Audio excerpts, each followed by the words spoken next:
So good morning, good afternoon, good evening, everyone. Thanks for joining. So this is our Friday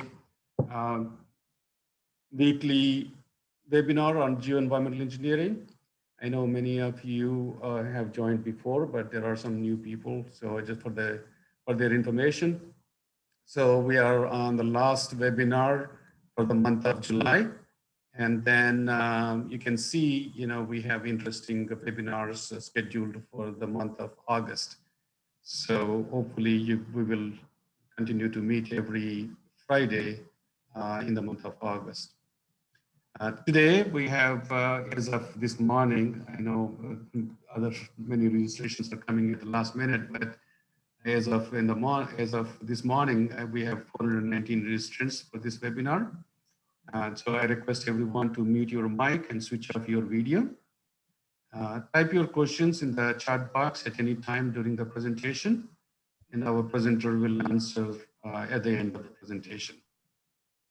And thanks again for joining this webinar. And at the end of presentation and at the end of question and answer session, we will have another 10-15 minutes. During that time, we can again socialize, and you can ask any questions that you want. So today's presenter is Professor Yeliz Yukselen-Aksoy. Let me just briefly introduce her.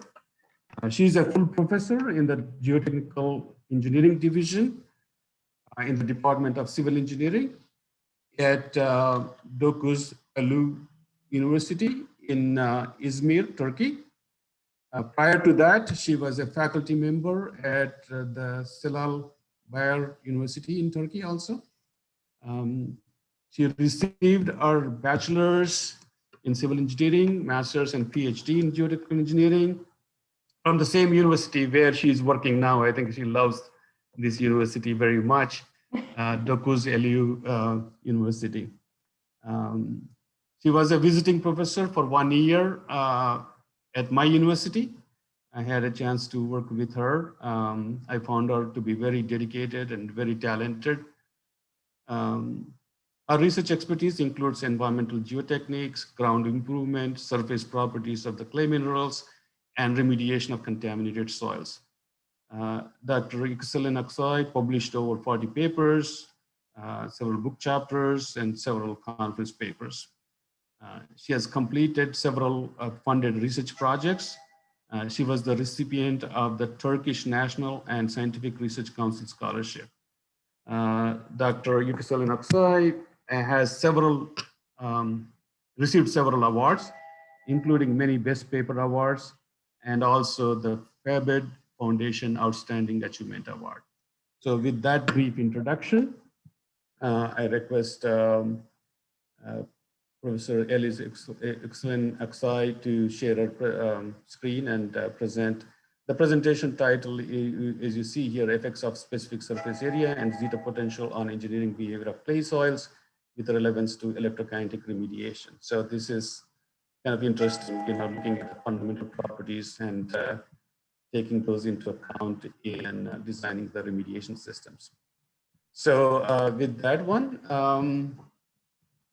Yeliz, it's your turn. Yeah, thank you, Professor, for the introduction. Welcome to this webinar. Thank you for your participation. First of all, I would like to thank Professor Reddy for these valuable webinar series, because I know these are very useful for people from industry and graduate students especially. And thank you for organizing such webinars. Today, I will present my presentation about will be Zeta potential and specific surface area with relevance to electrokinetic remediation. Please write your questions to chat box later. I will try to answer all of them.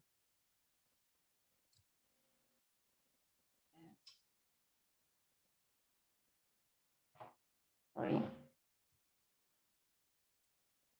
Engineering performance and engineering, especially behavior of clay minerals, directly related with their electrokinetic properties. For that reason, for example, the contamination of clay soils by electrokinetic phenomena is also related with these electrical forces. During electrokinetic remediation, there will be some complications. There may be some complications. These are possibly due to insufficient understanding of these very important surface properties. Understanding these electrical forces on clay surfaces is very important because all these forces control the engineering behavior of clay soils.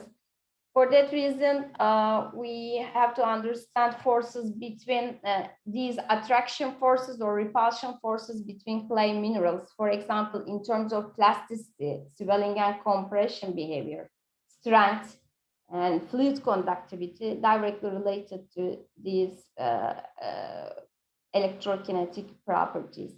Also, stability control of clays used in slurry valves and waste containment barrier systems. We have to understand very well these properties, and also in decontamination of contaminated soils is very important. So in order to understand clay surface properties, we should talk about diffuse double layer, because these diffuse double layer concept controls the engineering properties of clay soils.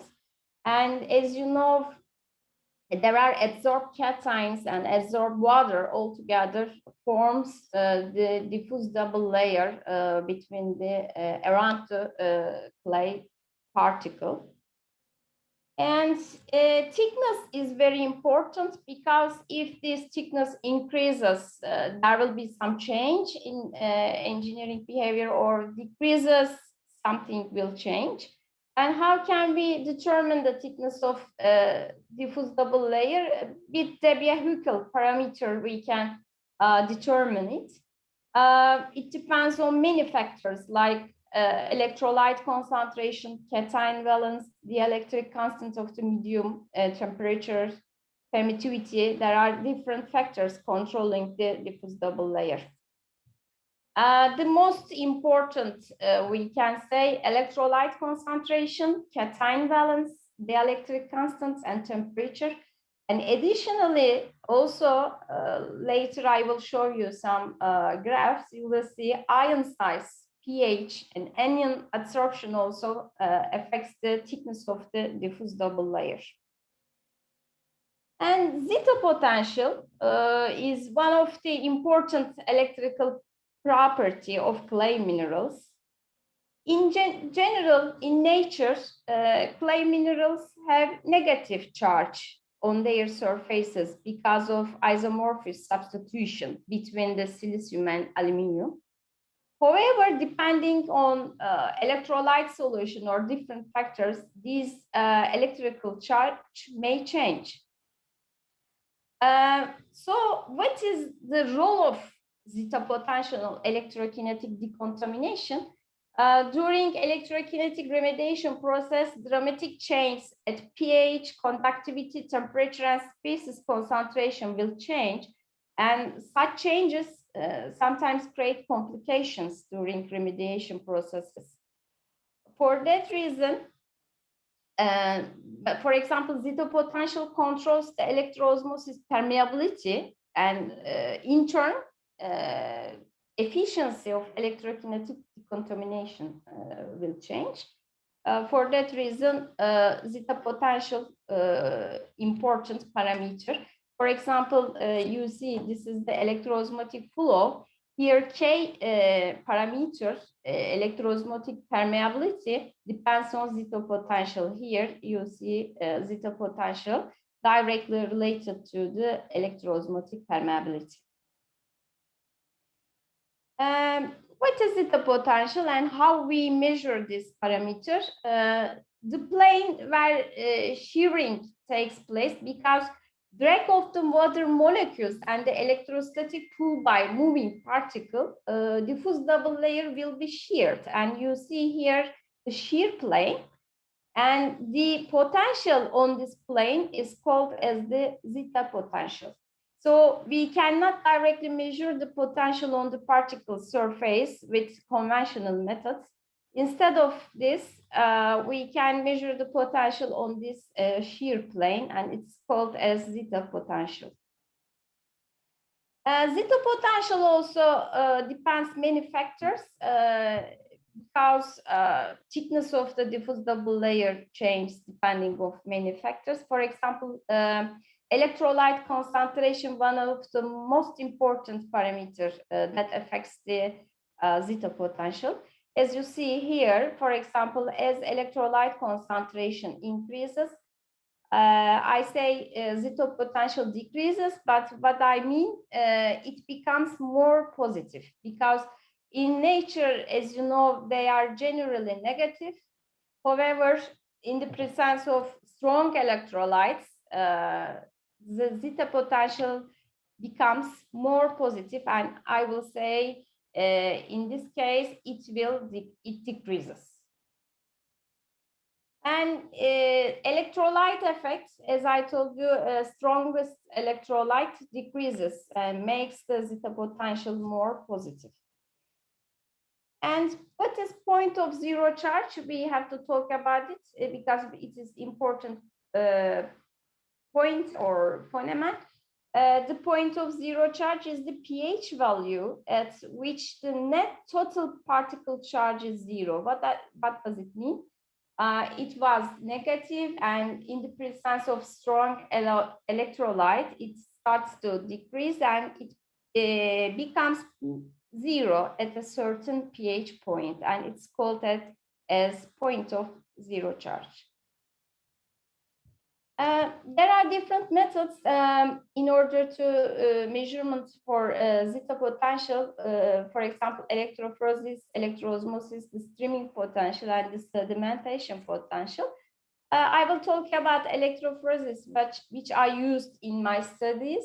This is about the motion of charged colloidal particles dispersed in solutions in response to electrical fields. So according to this, you can determine the zeta potential by Helmholtz-Smoluchka equation. Here you see viscosity, velocity, permittivity of the pore fluid, and permittivity of the pore space are affecting factors on the zeta potential. One of the important one also, electrical field. And by using electrophoresis, this is a device you can determine the zeta potential, which is zeta meter. It has cell, as you see, and there is anode and cathode parts. So you can apply electrical field, and you have solution. It may be DI water or different solution like sodium chloride, calcium chloride.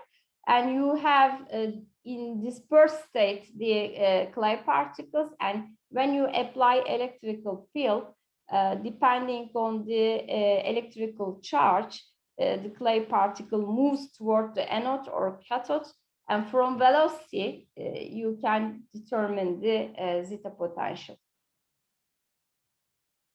How does it change? For example, this is a graph for kaolin, and in the presence of sodium chloride. Here you see the red one is in the presence of DI water, the others in the presence of sodium chloride. Here you see in the presence of sodium chloride solutions, it becomes more negative. However, it depends on your sample, because you have to determine the exchangeable cations in your pure sample, first of all, because depending on the exchangeable cations, the zeta potential can increase or decrease for that reason. But for my clay sample, for kaolin, it becomes more negative in the presence of sodium chloride, for example. How about heavy metals? In the presence of heavy metals, for example, in copper chloride, you see a very different behavior. You see in the presence at pH 7, around pH 7, you see very peak values, positive values. And this is for kaolin. And let's look, to quartz powder. In the presence of aluminum chloride, similar behavior you see. Because these are all called hydrolyzable metals, and hydrolyzable metal cations precipitate in highly basic solutions. So for that reason, around pH 7, 8, you see very high positive values because of precipitation. And M here refers to metal cation, hydrolyzable metal cation. It can be copper, aluminum, lead, or zinc. So there is, as you see, there is general trend, we can say, for hydrolyzable metal cations. So there will be peak values around pH 7 because of precipitation. And when you are measuring the Zeta potential in the cell by your eye, you can see the precipitation of the metal with clay particles by your eye, you can see. If Zeta potential controls the electroosmotic permeability during electrokinetic decontamination processes, you should arrange the electrical charge, or you may arrange if you want. For example, you can use surfactants. These graphs shows in the presence of different surfactants. These are cationic, anionic, and non-ionic surfactants. As expected, of course, cationic surfactant makes the Zeta potential more positive, and you see around between positive 20 millivolts and 30 millivolts. Non-ionic one makes a little bit more positive. However, anionic, there will be no change on the for this sample, but on another sample, you may have more negative values in the presence of anionic surfactants. The effect of cation valence on the Zeta potential, as expected, for example, aluminum has +3 charge, and depending on this, the Zeta potential in the presence of aluminum becomes more positive. As valence decreases, the Zeta potential becomes more negative when you compare with the aluminum or copper and cobalt and with sodium chloride, but there is no sodium chloride here. But you see that there will be also some difference between the positive two valences metal cations. This may be about the ionic radius, because every ion has different ionic radius, and depending on this, Zeta potential change. As you see, sodium and lithium, there is difference between them, and there are only one valence. However, the Zeta potential very different between them. Similar to this, as you see, calcium and magnesium valences positive 2. However, the Zeta potential changes. And let's talk about specific surface area. The engineering characteristics of fine-grained soils also greatly influenced from this specific surface area. And because specific surface area controls also interactions between the clay water electrolyte system. For example, coarse grained soils, on their engineering properties, self-weight forces and skeletal forces are effective. However, fine-grained soils are under the effect of electrical and capillary forces. For that reason, specific surface area becomes very important, especially on clay soils engineering behavior. Definition is different because I will show later the grain size examples. You will see, you will understand. The definition is the ratio of its surface area to its mass. So the unit is in terms of generally expressed as meters square over gram. Let's take an example. Think about two different samples. One of them has a bigger grain size, the other one has a lower grain size. At first sight, you may think that a bigger grain size has a bigger specific surface area, but it is not because of the definition. Let's see. Specific surface area divided by its mass. For that reason, specific surface area of this bigger particle becomes 0.6.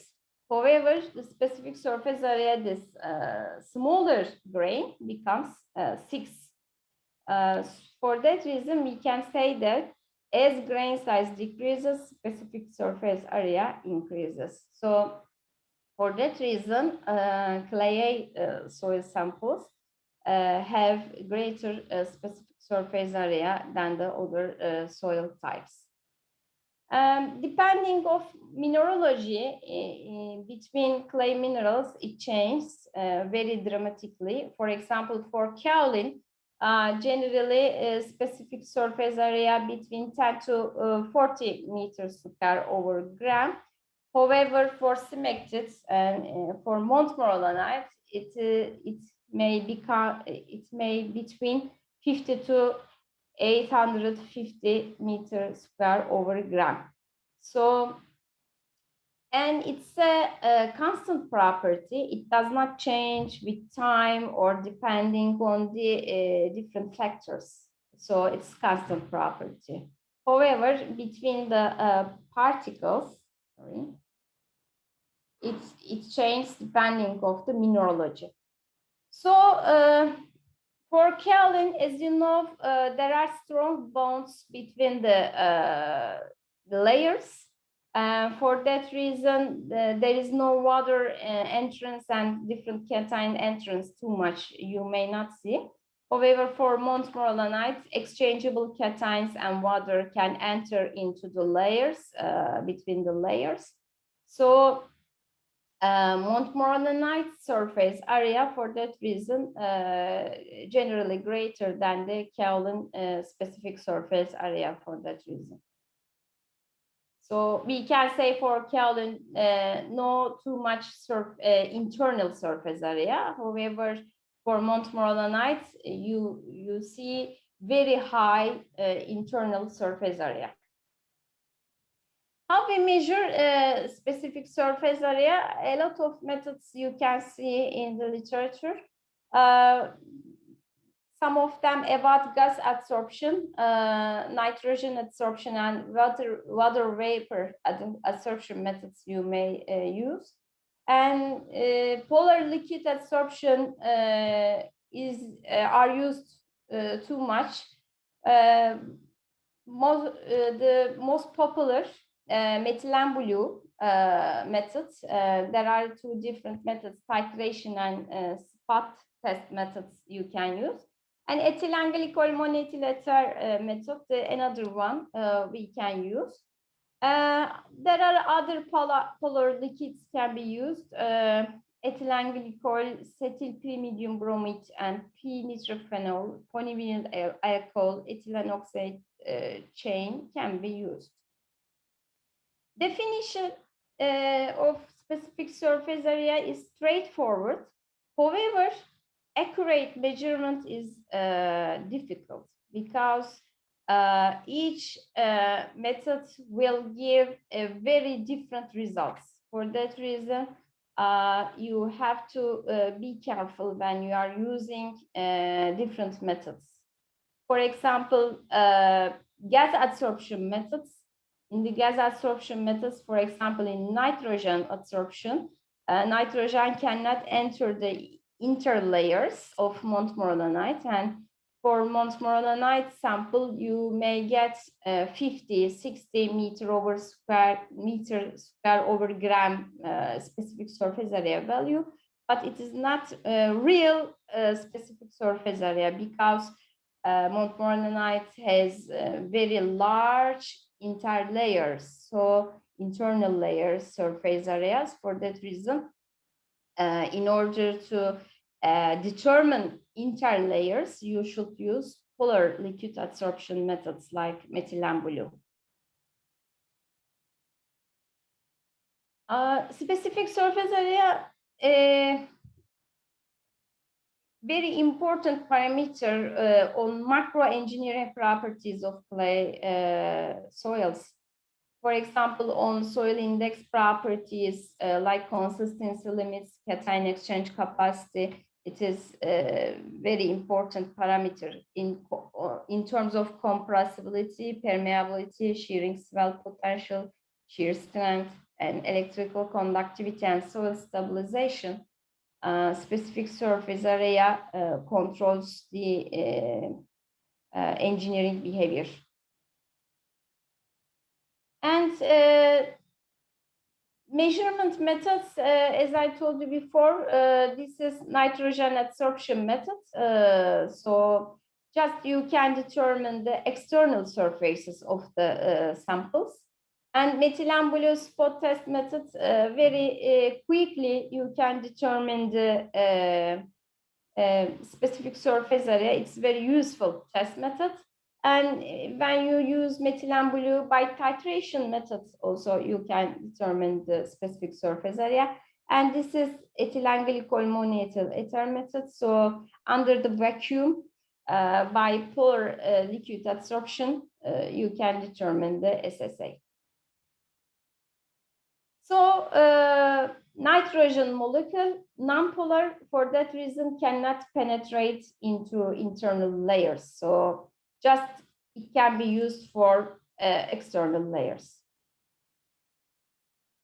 And when you compare the SSA determination methods, for example, when you compare the titration and spot test methods, of course, you use the methylene blue at both tests. So there will be best correlation, as you see, between them. Almost you may find the same value with these two methods.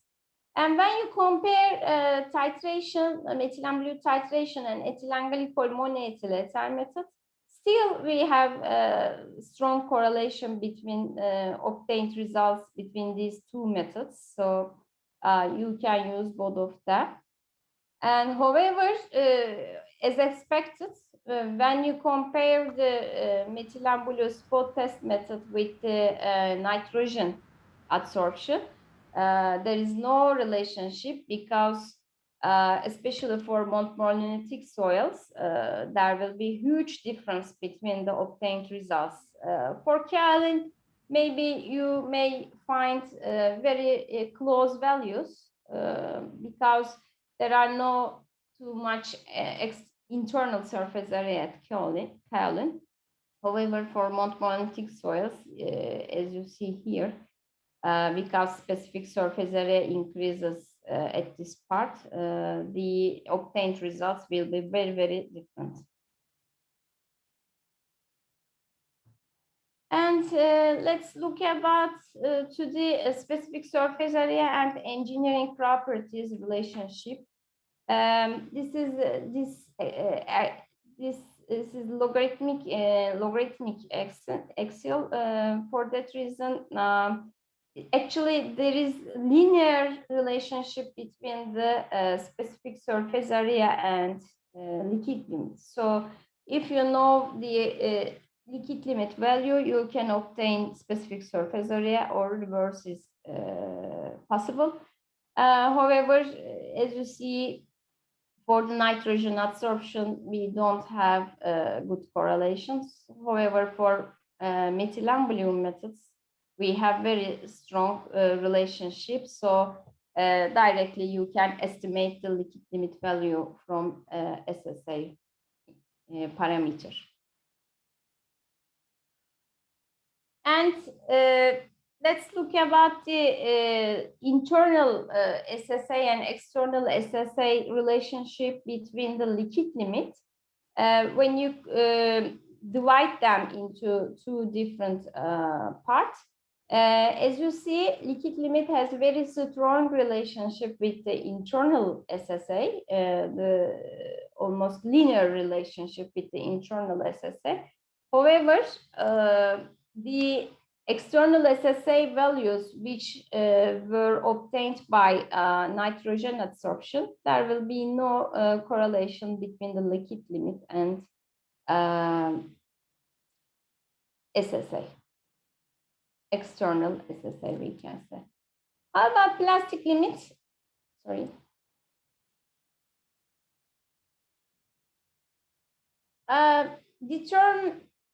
To determine the plastic limit is difficult, and it's a little bit operator related test. And you see, however, there is no strong relationship plastic limit for both methods, for methylambulium methods, ethylene glycol monoethyl ether methods, and nitrogen absorption methods. And however, when you look to plasticity index, because of strong relationship between the liquid limit and SSI, you may have a little bit more stronger relationship between the plasticity index and shearing edge limit. And there is not too much good relationship with the shearing edge limit and the methylambulium methods and ethylene glycol monoethyl ether methods. How about cation exchange capacity? Of course, cation exchange capacity, there will be a relationship between the cation exchange capacity and specific surface area. As you see from the first graph, you see a strong relationship between the methylambulium titration method and the cation exchange capacity. And when you compare the measured cation exchange capacity and calculated cation exchange capacity with these relationships, as cation exchange capacity increases, the data scattered here. So for cation exchange capacity lower than 40 milliequivalent per 100 gram, this method can be used. So in literature, you may see some determination of cation exchange capacity with methylambulium method also. And also, it has a good relationship with the ethylene glycol monoethyl ether. Both of them can be used for determining of cation exchange capacity. When you compare the conventional method, sodium acetate method, for determining the cation exchange capacity, as you see, still we have the red points belong to me, to my study. You see the data scattered too much. So, however, in literature, at the other studies, you may see there is a little bit good relationship. So we can say if cation exchange capacity is not too high, you can determine the cation exchange capacity by methylambulium method. How about clay content? When you think at first sight, you may say that as clay content increases, the specific surface area increases. You may think the direct relationship, there will be direct relationship, but it is not true. As you see here, there is not a good relationship between the clay content and SSA. Why? Because it depends on mineralogy. Let's look to this example. For example, we have one clay sample, which is kaolin, and its clay content 6%, and it is specific surface area 60 meters square over gram. It is clay content high. However, when you compare with this sample, you may see that it is specific surface area low.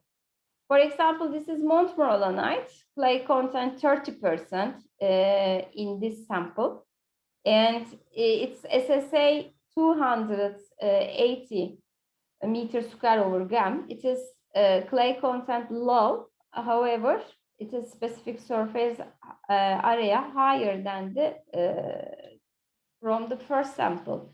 So we can say that mineralogy has important factor affecting the specific surface area. For that reason, depend in your sample which mineralogy governing the sample. It is very important. For that reason, clay content, there is no relationship between the clay content and the SSA. And when you look to the organic matter, in my previous studies, I looked at this one, but I saw that there is no general trend. There is no relationship between the SSA and the organic matter, we can say. How about the compression index? Of course, compression index depends on, first of all, the void ratio. And for fully saturated soil. But when you control the void ratio, let's think about how specific surface area change the compression index of the clayey soils. You see, for example, for methylambulo titration versus compression index, there is a almost linear relationship. Correlation coefficient is very high. And as expected, there is no relationship between the nitrogen absorption method. I got some undisturbed samples from the field instead of pure samples, and I have done a lot of tests on it, and you see the results on the third graph. You see on the undisturbed samples, the correlation coefficient decreases a little bit, but still we can say there is a relationship. So, so specific surface area has an effect on compression index. So another question, can we estimate the compression index of clay soils from SSA? But you should not forget the void ratio, which is the main controlling factor, the compression index. For that reason, you should actually combine the void ratio and SSA at the same time. But according to previous studies and our experiments, we can say that SSA also between the void ratio is an important parameter controls the compression index. So there may be a estimation equation which involves void ratio and specific surface area at the same time.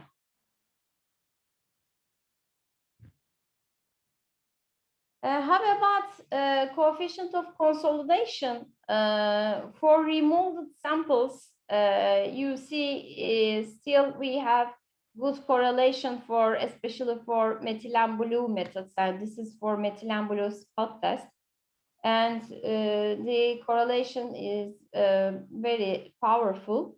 So the water repulsion and during consolidation, the water squeezes out, and it depends on the how much water inside the soil. So how much water between the particles. So it may relate it with the specific surface area, and we see for the remolded samples.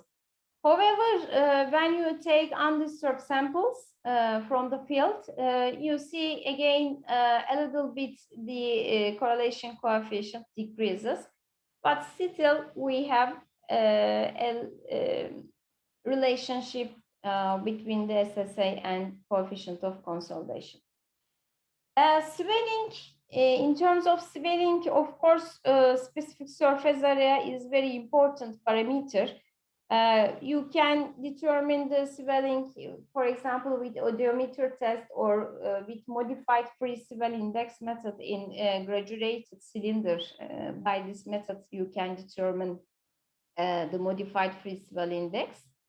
And these swelling indexes were determined by unloading process after the consolidation loading process. And we say that swelling index, which is determined at unloading part of the consolidation test, there is a good relationship between the methylene blue spot test. I'm showing methylene blue spot test results because the best correlations we have got with this method. And for undisturbed samples, still there is a relationship between the swell index. And this is with odometer test, the swell index were determined by odometer test. However, in this graphs, swelling index is determined by a graduated cylinder method, so it is called as modified free swell index. And here the correlation coefficient values increases. For remolded samples, we have very strong correlation. This is logarithmic scale and almost linear relationship. For undisturbed samples, still we have good correlation with modified free swell index and methylene blue spot test. So if you wonder the swell index value of your sample, you can easily perform the methylene blue spot test method and determine the swell index very accurately. And at the end of test on remolded and undisturbed samples, we can propose an equation in order to determine the modified free swell index. So you can use this equation when you perform spot test. And how about permeability? Kozeny-Kármán equation relates the permeability and SSA. So here in this equation, you see S0 value, which is specific surface area of the sample. And so there may be a relationship between the SSA. However, in permeability, hydraulic conductivity, you should never forget also void ratio is very important and controlling factor on the hydraulic conductivity. This is test results, but these permeability values were obtained from odometer test. This is not a flexible wall or rigid wall permeability tests. So when you look again to relationship, there is very good relationship between the permeability and methylene blue spot test. So of course, permeability depends on specific surface area when you take the void ratio value constant. And when you determine or calculate the permeability value from Kazani-Karman equation, and when you compare measured one and predicted one, the literature values give very good estimations. However, a little bit my values and the gray one, methyl and blue method, sorry, for undisturbed samples, a little bit scattered. Generally, the undisturbed samples give scattered a little bit when you compare with the removed samples. And as a conclusion, first of all, let's talk about electrokinetic remediation and Zeta potential. The Zeta potential of quartz powder higher than the other minerals. I haven't shown the graph, but I forgot to say that quartz powder has higher Zeta potential. General behavior: as pH increases, the Zeta potential of minerals decreases. As electrolyte concentration and cation valence increases, Zeta potential decreases. I mean that it becomes more positive. By saying decreases, it becomes more positive. And monovalent ions give the most extended diffuse double layer. So in the presence of divalent or trivalent ions, the diffuse double layer compresses.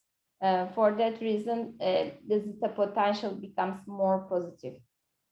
The Zeta potential of minerals changes depends on the surfactant type.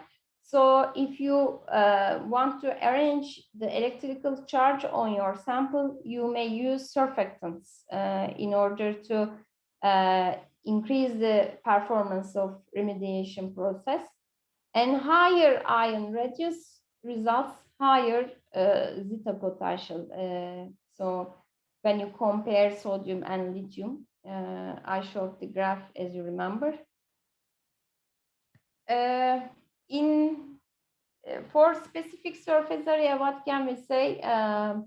SSA determination methods yield widely different results. So depending on the mineralogy of your sample, governing mineralogy, you should be careful.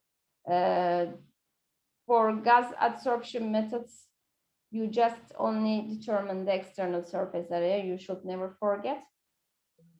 The predictive power of each method depends on types of minerals and organic matter that present. And so BET, nitrogen adsorption method, cannot measure the internal surface area. Methylene blue and ethylene glycol monoethyl ether methods measure both external and internal surface area.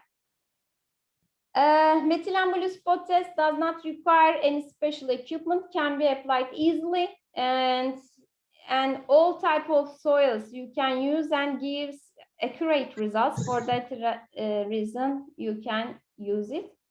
So SSA has high correlation coefficients with these engineering properties, and I have determined that SSA has poor correlation coefficients with plastic limits, shrinkage limit, and clay content.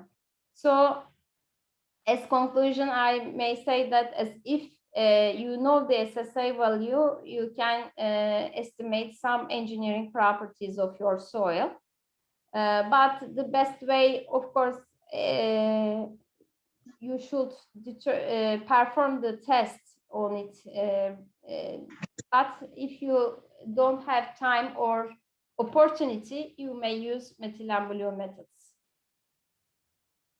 So the Zeta potential and specific surface area, very important for clay liners, slurry walls, to prevent underground water contamination, and the important for colloidal behavior of land sediments transported to lake or sea environments, decontamination of contaminated soils, and improvement of efficiency of drilling muds, or generally we can say understanding the engineering behavior of clay soils. Thank you for listening. As a conclusion, I want to announce a conference which we are going to organize in Dokuz University, my university in Izmir, Turkey, which is the EGRWSE 2022. And I would like to show you, we have time, Professor Reddy? Yes, yes. Okay, thank you.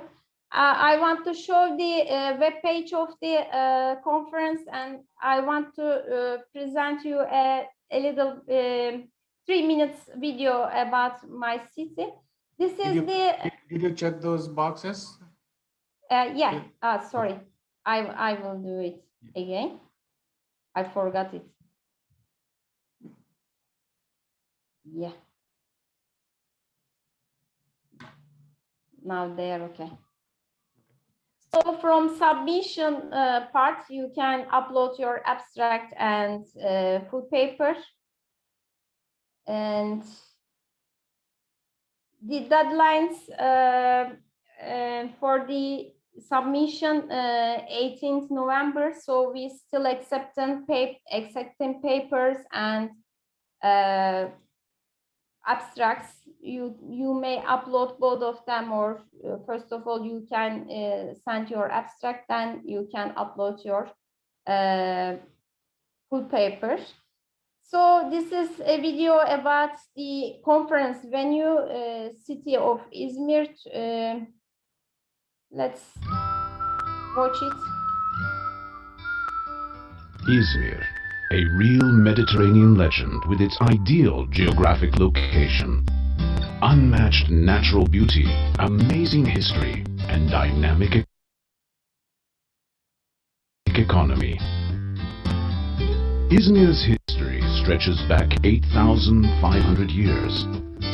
Izmir was the home of many great civilizations, including the Hittites, Romans, Byzantines, and Ottomans. Izmir breathes history, the ancient cities of Ephesus and Pergamum, the ruins of the Temple of Artemis, one of the 7 wonders of the world, the House of the Virgin Mary, and many other historic landmarks are located in Izmir.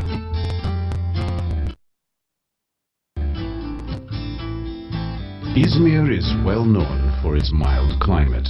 The city enjoys 300 days of sunshine each year. The historian Herodotus stated that Izmir is the city with the best climate in the world. Izmir is a true wonder of nature with its 600 kilometers of coastline, blue flag beaches, bird sanctuaries, the Alaçatı Surf Center, and thermal waters. The people of Izmir continue their city's healthy living tradition. Sports and a Mediterranean diet are the essentials of daily life in Izmir. Izmir can be reached by 1.5 billion people in 48 countries with only a 3-hour-long flight. Izmir is one of Turkey's most colorful cities with its festivals, exhibitions, arts, and cultural events. Izmir, the city of friendly people, ancient history, unparalleled nature, quality living, and bright investment opportunities, offers you unforgettable experiences. Come and explore.